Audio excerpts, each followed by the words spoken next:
Saludar a todos en el amor de Cristo, nuestro Dios y Señor, el que dio la vida por nosotros para que tuviéramos vida y vida en abundancia y sobre todo la vida eterna, que a veces tanto olvidamos nosotros, el que desde aquí en la tierra ganamos la vida eterna.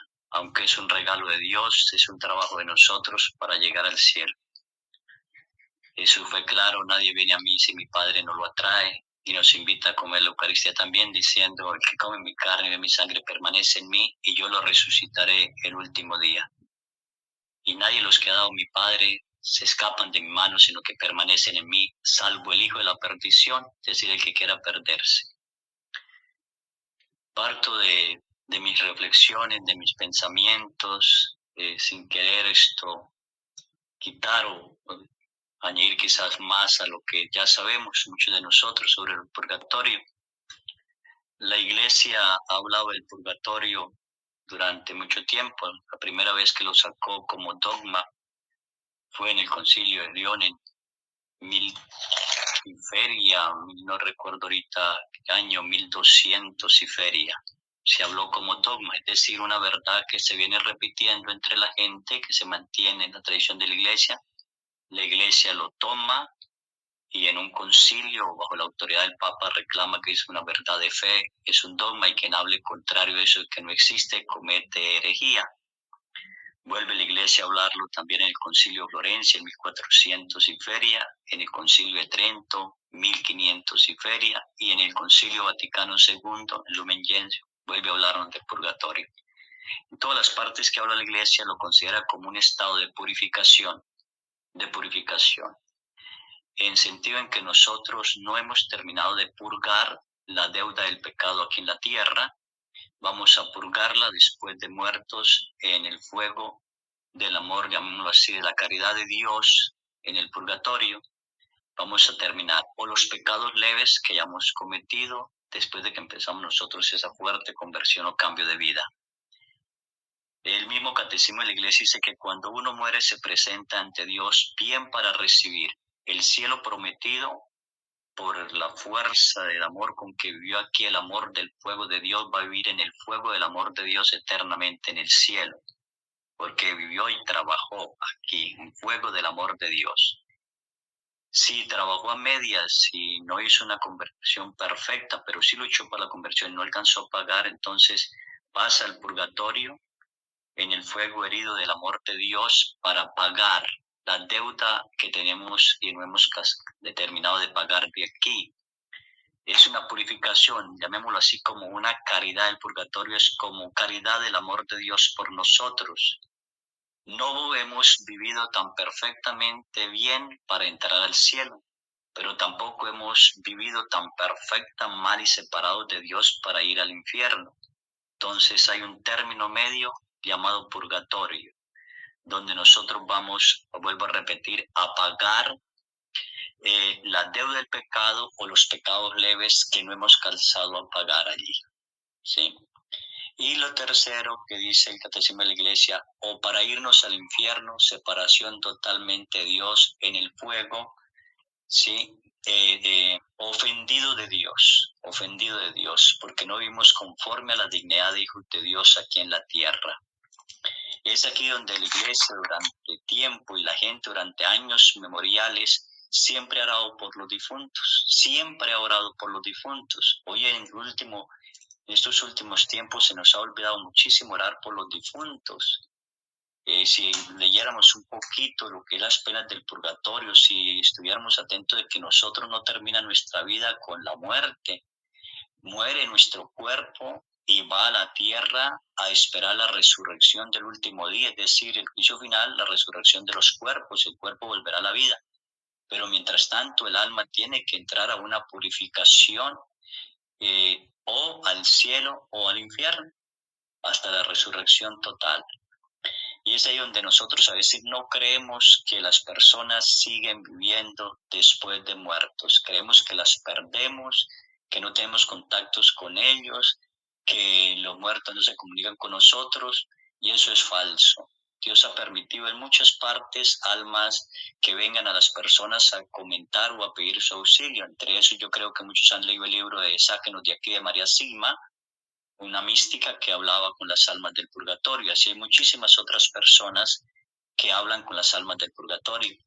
Precisamente ayer, más o menos a esta hora, estaba atendiendo a un niño de 4 años de Guadalajara que ve las almas del purgatorio. El niño está asustado en cierta medida porque él la ve y habla con ellos en un sentido de hablar, no como nosotros de otra manera. Y me decía, padre, quítame esto ya, yo no quiero tener esto, yo quiero descansar, yo quiero dormir, yo quiero que no me molesten ellos.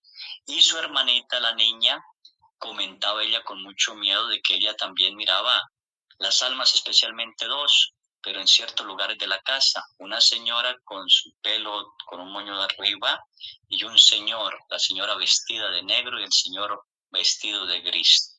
Eso da diferente estado de purgatorio según el vestido también.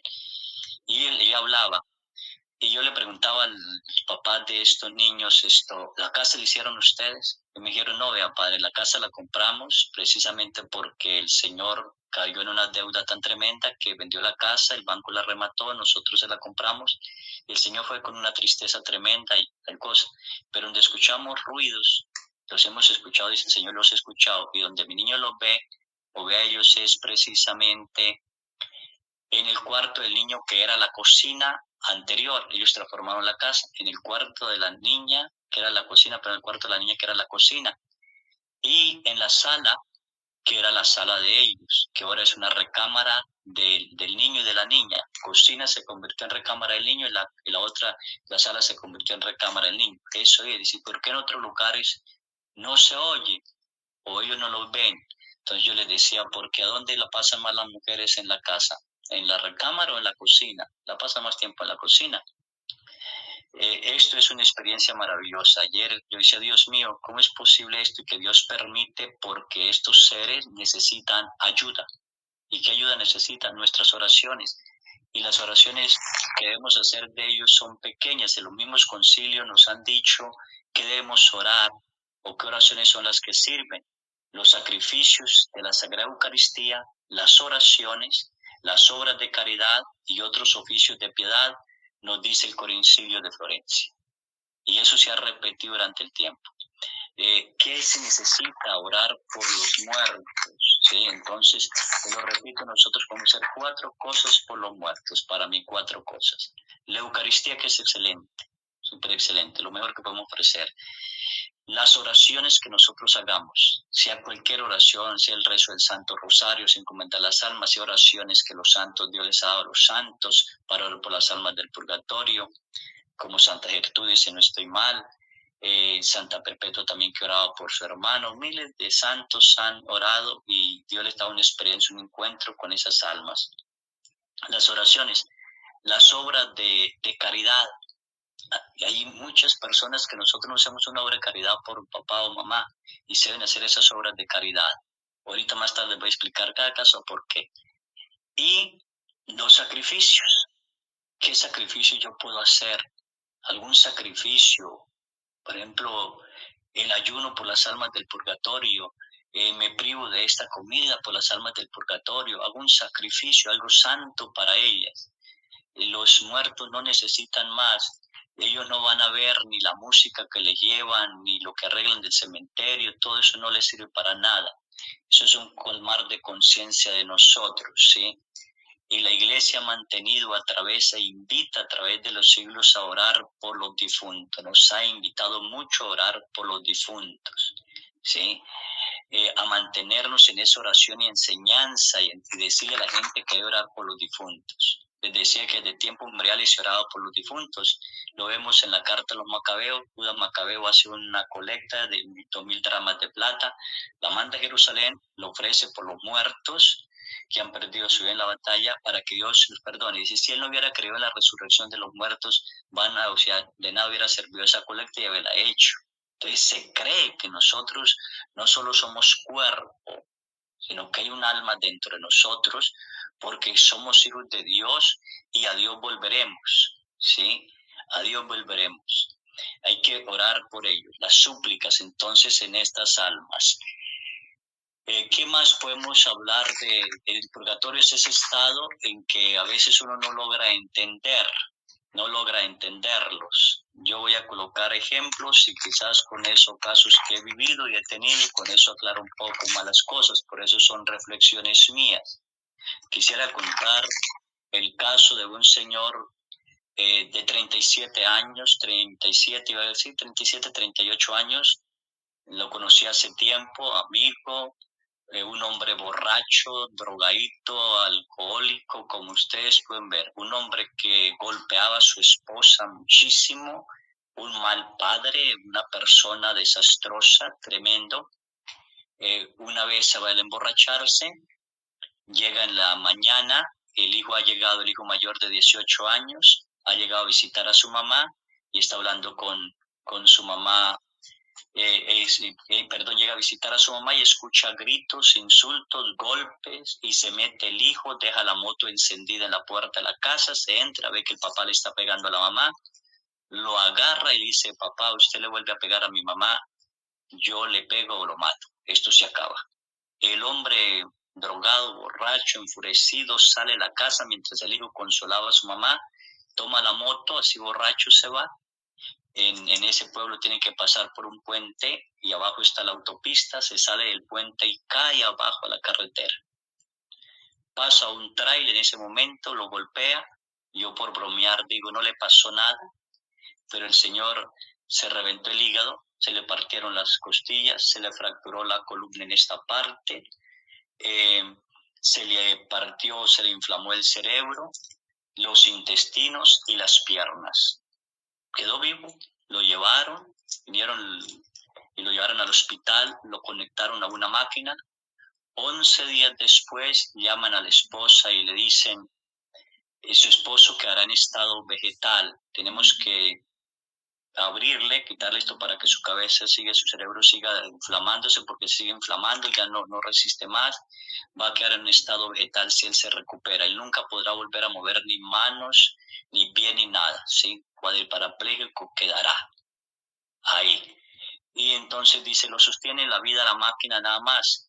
Y el médico le recomienda, yo le recomiendo que se desconecte, que firmen y se desconecte.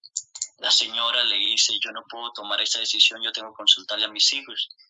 Llaman a los hijos, entran los hijos y los hijos dicen, mamá, desconecten a mi papá, ¿para qué dejarlo seguir así? Fue un mal padre, hay que desconectarlo. La señora dice, no, ¿y qué van a decir los papás? No, yo no puedo desconectar a su papá, matar a mi esposo. No, ¿qué dirán los papás?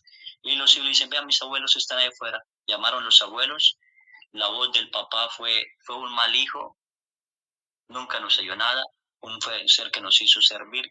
¿Para qué sufrir por él y hacerlo sufrir más? Que desconecten. Ahí se acaba todo, desconectenlo. Y la voz de la mamá fue, hija, las cosas las pone así Dios, hay que desconectar. Cuando ella iba a firmar, porque los médicos le dan un documento para firmar, cuando ella iba a firmar el documento, aquel hombre pega un grito, ¡ay! Y queda sentado sobre la cama. Los médicos se asustan, le quitan la máquina, lo meten en exámenes, aquel hombre no tiene nada, su hijo está sano, su columna está completamente sana, su cerebro desinflamado, lo único que quedaron fue soldaduras de los huesos de las piernas que se les había partido. Se notaba que soldaron los huesos de las piernas. Ni siquiera las costillas rotas, buenas todas. Yo había ido a celebrar una misa en acción de gracias precisamente a Dios porque quedó con vida. Yo, sacerdote, me preguntaba, ¿y por qué este hombre, este hijo de tal tremendo, quedó con vida? ¿No puede Dios haber dejado con vida a esta persona si es tan malo con su esposa y con sus hijos?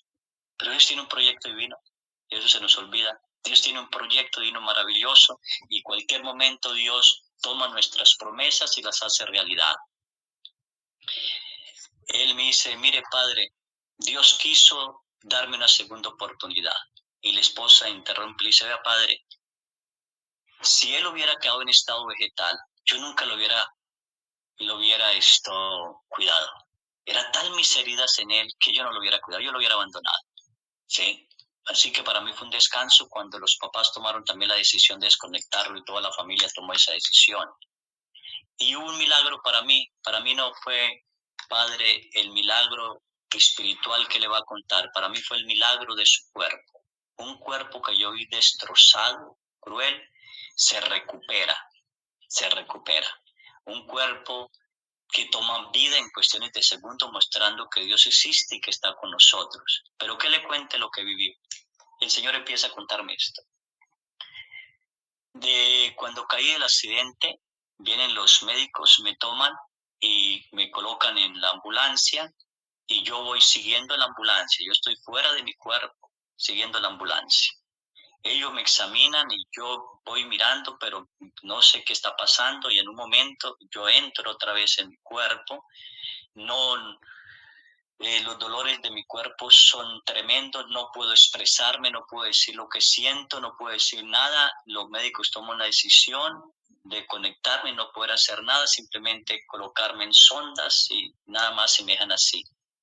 Pero en esos 11 días, que para mí no supe qué tanto tiempo era, porque puedo decir que fue un tiempo corto, eterno, no puedo decir por lo que viví, me decía él, un ser me puso la mano sobre el hombro sin dejarme ver quién era y me dijo, levántate. Yo me levanté y camina. Y cuando salí nuevamente empecé a caminar. Yo caminaba y caminaba por un camino ancho, muy lleno de fango, barro, que me costaba caminar y salir. Y ese ser que me acompañaba decía, camine, camine, camine. Y yo seguía caminando y miraba a las personas muy felices y muy contentas alrededor, pero estaban así entrelazados por raíces, como raíces agarrados en esas raíces como de árboles a la tierra. Y le pregunté a esa persona que me llevaba, que no me dejaba ver quién era, ¿quiénes son estos? Y él me contestó, son vivos de cuerpo todavía que están sobre la tierra, pero viven en pecado mortal. Solo le falta morir para bajar al infierno. Sus pasiones, sus deseos los tienen separados totalmente de Dios. Están ya atrapados, totalmente atrapados. Y él describe 3 lugares donde él encuentra 7 puertas. 3 lugares diferentes donde él encuentra 7 puertas. Llega al primer lugar y le dice, quien va atrás, toca la puerta y abra. La tocó, dice que era un camino muy delgadito, muy pequeño, y le dijo, no mire hacia ningún lado, solo camine, camine y camine. Mientras él caminaba, escuchaba gemidos, llantos y lamentos, pero también escuchaba oraciones. Y una de las oraciones que decían, ten piedad de mí, Señor, sáquenos de aquí, ten piedad. Y se escuchaba una voz que decía, nadie ora por ustedes, nadie ora por ustedes.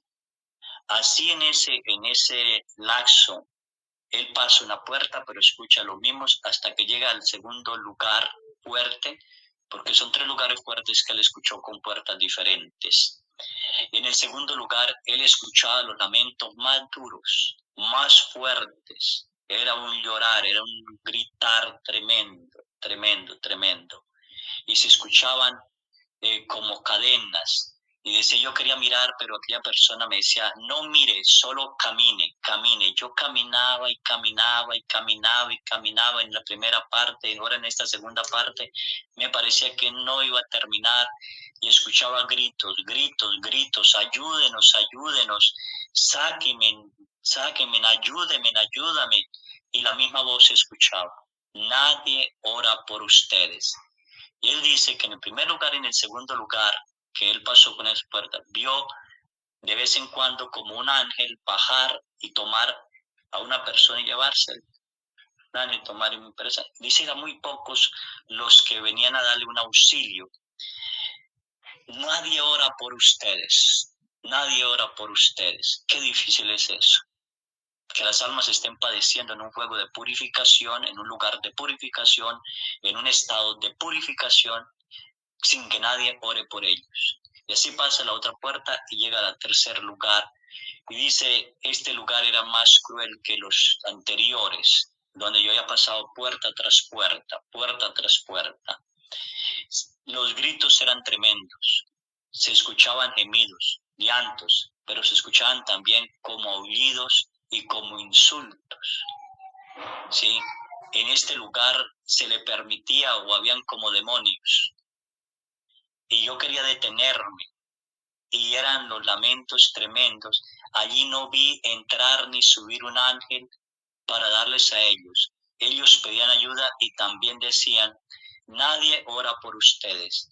Y él decía, yo creo que pasan de un lugar a otro hasta llegar al primero que yo estuve. Por último, él llegó a una puerta final y le dijo el que lo acompañaba, hasta aquí te puedo acompañar. Has pasado por el purgatorio. El final tuyo es eso, toque la puerta y ábrala. Y él dijo, yo no quiero tocar esa puerta, yo no quiero abrir esa puerta.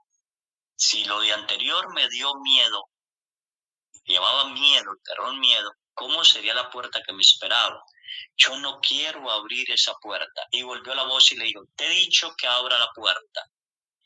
Y entonces en eso él se voltea y lo ve a la persona que lo guía. Y es un ángel. Y le dice, ¿quién eres? Y dijo, soy tu ángel de la guarda. Hasta aquí puedo acompañarte. Hasta aquí me permiten acompañarte.